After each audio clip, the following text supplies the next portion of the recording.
99 పైసలకి విశాఖపట్నంలో భూములు ఇస్తా అంటారు. ఎవరికి ఇచ్చారు మీరు భూములు?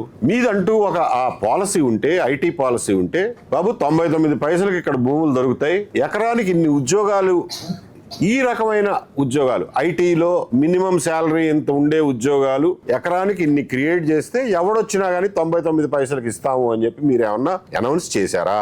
చేయలేదుగా. మీరు తెరచాటును కూర్చుని ఎవరికి కనపడకుండా TCS తో మాట్లాడుకున్నారో, ఒక అమెరికా కంపెనీతో మాట్లాడుకుని వచ్చి అనౌన్స్మెంట్ చేస్తున్నారు అంతే. 99 పైసలకి ఇన్ని ఎకరాలు TCS కి ఇస్తున్నాం. పనిలో పనిగా సందట్లో సడేమియాలాగా మాకు తెలిసిన వాళ్ళకి ఇంకొకళ్ళకి కూడా 99 పైసలకే ఇచ్చేస్తున్నాం. ఎవరన్నా క్వశ్చన్ చేస్తే మీరు మీలాంటి వాళ్ళు ఉండబట్టే దేశం బాగుపడడం లేదు, ఇన్సెంటివ్ ఇవ్వకుండా ఎవడన్నా వస్తాడా అని చెప్పి చెప్పడం. హైకోర్టు కూడా కొన్నిసార్లు ఆ మాటలని రిపీట్ చేయడం. విషయం నువ్వు 99 పైసలకి ఇచ్చావా, ఊరికే ఇచ్చావా అన్నది కాదు, లేకపోతే ఎదురు డబ్బులు ఇచ్చావా అన్నది కాదు. నువ్వు అందరికీ సమానమైన అవకాశాలు ఇచ్చావా లేదా, చేసే పనిని పారదర్శకంగా చేసావా లేదా. ఎందుకంటే ఈ భూములు మీ తాత ఇచ్చినవి కాదు, ఇది ప్రజల ఉమ్మడి ఆస్తి. మీరు దానికి 5 సంవత్సరాల పాటు ట్రస్టీలు మాత్రమే. ట్రస్టీలు ఎప్పుడైనా సరే చాటుగా ఏ పని చేయకూడదు, అన్ని ఓపెన్ గా పారదర్శకంగా చేయాలి. అదొక్కటే మేము అడిగేది. లూలు మాల్కి 14.5 ఎకరాలు ఇచ్చేస్తాం, చాటుగా ఒప్పందాలు, డైరెక్ట్ గా జీవో ఇచ్చేస్తారు. ఒక బిడ్డింగ్ లేదు, ఒక టెండర్ లేదు, ఒక నోటిఫికేషన్ లేదు, ఒక పారదర్శకత లేదు. దానికోసం తీసుకున్న 2.5 ఎకరాలు 3.5 ఎకరాలు ప్రైవేట్ ల్యాండ్ CMR గ్రూప్ కి ఆ పేరు మీద 6-7 చోట్ల మీ ఇష్టం వచ్చిన చోట్ల ఇష్టం వచ్చినంత ల్యాండ్ ఎక్కడ పడితే అక్కడ ఇచ్చారు. ఎలా జరిగినాయి ఇవన్నీ? ఒక లోకల్ మాఫియా, ఒక రాష్ట్ర స్థాయి మాఫియా, ఇవాళ కేంద్ర స్థాయి మాఫియా కూడా దీంట్లో మొత్తం లింకేజెస్ అన్ని ఎస్టాబ్లిష్ అవుతున్నాయి. అది పరిస్థితి.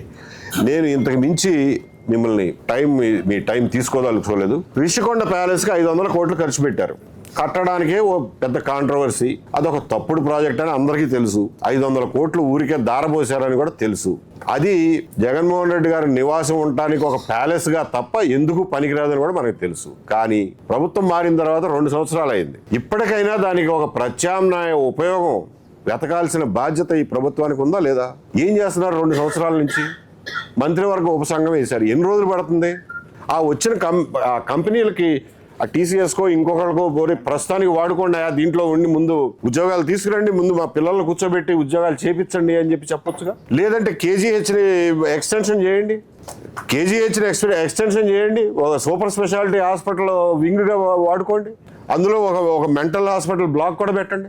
ఏమీ చేయకుండా, అంటే వాళ్ళు చేసి పోయినవన్నీ వదిలేసాం, మేము ఎక్కడ అవకాశాలు ఉన్నాయో మేము వెతుక్కుంటాం అనే పరిస్థితికి ఈ రోజున వచ్చారు. అదాని గూగుల్ డేటా సెంటర్ గురించి 2 ముక్కలు నాకు తెలిసింది చెప్తాను. ప్రజల్లో కొన్ని అనుమానాలు తీరతాయని చెప్పి ఆశిస్తున్నాను. అదాని పరిస్థితి ఎలా ఉందంటే ఈ రోజున దేశంలో అదాని అడిగితే కాదనే ప్రభుత్వం ఏది ఈ రోజున మిగల్లా.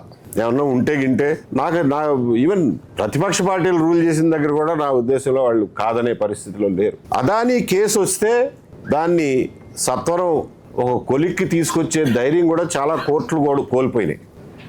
2017-18లో అదాని ఒక డేటా సెంటర్ పెడతాను, 80,000 కోట్ల వరకు పెట్టుబడులు పెడతాం, ఓవర్ పీరియడ్ ఆఫ్ టైం, ఒక్కసారే కాదు పెడతామని అంటే ఎంతో భూమి ఆ రోజున స్టేట్ గవర్నమెంట్ అలాట్ చేసింది. జగన్మోహన్ రెడ్డి గారు వచ్చిన తర్వాత దాన్ని క్యాన్సిల్ చేసి మళ్ళీ డీల్ కొత్తగా మాట్లాడుకుందాం అన్నారు. ఆ డీల్లో భాగంగా 2023లో అప్పటికి కూడా అదానికి గూగుల్కి పెద్ద సంబంధం లేదు. అంటే గూగుల్ వస్తుందనే నమ్మకం ఆయనకుందో లేదో తెలియదు, కానీ ప్రజలకైతే తెలియదు. మళ్ళా ఒక డేటా సెంటర్ ఇంట్రెస్ట్ పెరుగుతోంది, ఆర్టిఫిషియల్ ఇంటెలిజెన్స్ ఇంట్రెస్ట్ పెరుగుతోంది ప్రపంచవ్యాప్తంగా అని చెప్పి ఒక స్ట్రాటజిక్గా చూసుకుని అదాని వాళ్ళు డేటా సెంటర్ పెట్టడానికి మళ్ళా జగన్మోహన్ రెడ్డి గారితో తెరచాటు ఒప్పందాలు చేసుకుని దానికి భూమి పూజ అది చేశారు. అది జరిగిపోయింది. 2024-25లో ఒక్కసారే మీకు ఆర్టిఫిషియల్ ఇంటెలిజెన్స్ భూమి వచ్చింది. ఆ భూమి వచ్చినప్పుడు డేటా సెంటర్స్ పెట్టాల్సిన అవసరం వచ్చింది. పెద్ద ఎత్తున డేటా సెంటర్స్ అవసరం పడినప్పుడు రెడీగా అప్పటికే గ్రౌండ్ ప్రిపేర్ చేసుకున్న అదాని ఒప్పందాలు, ఈ రాష్ట్ర ప్రభుత్వంతో కుదుర్చుకున్న ఒప్పందాలు దానికి పనికొచ్చినప్పుడు వీళ్ళు అప్రోచ్ అయ్యారో, గూగుల్ అప్రోచ్ అయిందో, మొత్తానికి ఇద్దరికి కలిసింది. ఆ రకంగా గూగుల్ వచ్చి సరే మేము వాడుకుంటాం, మీరు డేటా సెంటర్ కట్టండి అని అంటే ఇవాళ డేటా సెంటర్ కట్టించే బాధ్యత అదానిది, టెనెన్సీ లీజుకి తీసుకునే బాధ్యత గూగుల్ది. అది ఒప్పందం.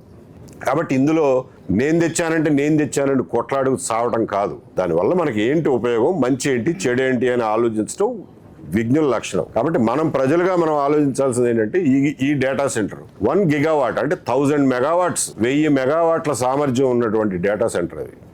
దాంట్లో ఏం ఒప్పందం చేసుకున్నారో తెలియదు. చాలా రాయితీలు ఇచ్చారు. సుమారుగా 30,000 కోట్ల రూపాయలు ఖరీదు చేసే రాయితీలు ఇచ్చారు. ఒక్క రోజులో కాకపోయినా over a period of time 30,000 కోట్లు రాయితీలు. దానికి 1 గిగావాట్ పవర్ కావాలి అంటే 1000 మెగావాట్లు. అంటే విశాఖపట్నం సిటీ మొత్తానికి ఎంత కరెంట్ అయితే అవసరం అవుతుందో ఒక్క గూగుల్ అదానీ డేటా సెంటర్ ఆ ఒక్కటే అంత కరెంట్ లాగుద్ది. ఈ విషయం మనం ఒకసారి తెలుసుకుని మైండ్లో పెట్టుకోండి. దానికి కరెంటు ఏ రేటుకి అమ్ముతారో మనకు తెలియదు, మనకు చెప్పరు. మీ కరెంట్ మీరు తయారు చేసుకోవచ్చు, మీ అంతటా మీరే ఒక డిస్కామ్గా ఉండొచ్చు అని చెప్పి కూడా మన జీవోలు ఇచ్చారు. అంతవరకు మనకు మంచిదే. ఎందుకంటే మనకు దరిద్రం వదిలిపోద్ది. వాళ్ళ లైన్లు వాళ్ళు వేసుకోమనండి, వాళ్ళ పవర్ వాళ్ళు జనరేట్ చేసుకోమనండి, వాడుకుని చావమనండి. లేకపోతే మనం వాడుకునే లైన్ల మీద భారం పెరిగిపోతుంది. వాళ్ళ కోసం లైన్లు కట్టిస్తే దానికి వాళ్ళు డబ్బులు కట్టరు, కాబట్టి ఆ భారం కూడా మన మీద పడుతుంది. మన ఈస్టర్న్ పవర్ డిస్కామ్ ఖర్చులు పెరుగుతాయి. వాళ్ళు మళ్ళీ రేట్ అడ్జస్ట్మెంట్లో ఏఆర్ఆర్లో మన మీదే వేస్తారు. కాబట్టి ఇవన్నీ ప్రాక్టికల్గా మనకు ఉండేటువంటి ప్రభావం. ఈ 1 గిగావాట్ డేటా సెంటర్తో ఎన్ని ఉద్యోగాలు వస్తాయా అని అడిగితే పర్మనెంట్ ఉద్యోగాలు 500కి మించి రావు. ఇది ఒక వాస్తవం, దయచేసి ఒప్పుకోండి. మీకేం తెలుసు, మీ మీరేమైనా సైబరాబాద్ కట్టించారా అని అంటారేమో. బట్ ప్రతిదానికి సైబరాబాద్ కట్టాల్సిన అవసరం లేదు.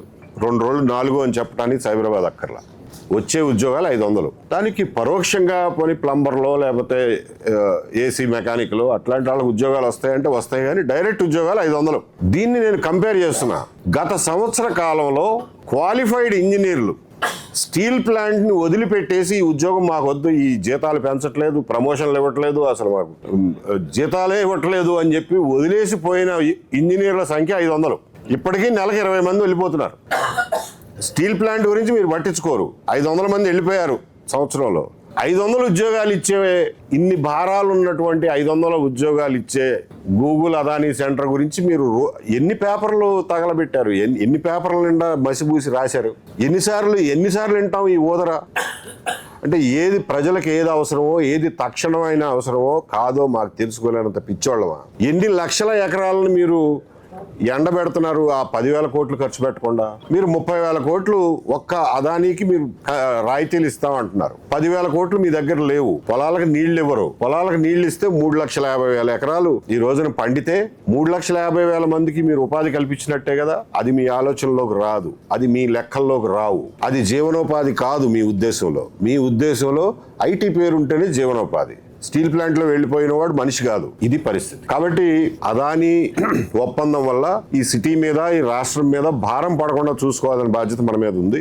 దాంతో వచ్చేదంతో తెలియదు, కానీ పోయేవి కొన్ని ఉన్నాయి. వాటిని జాగ్రత్త పడమని చెప్తున్నాను.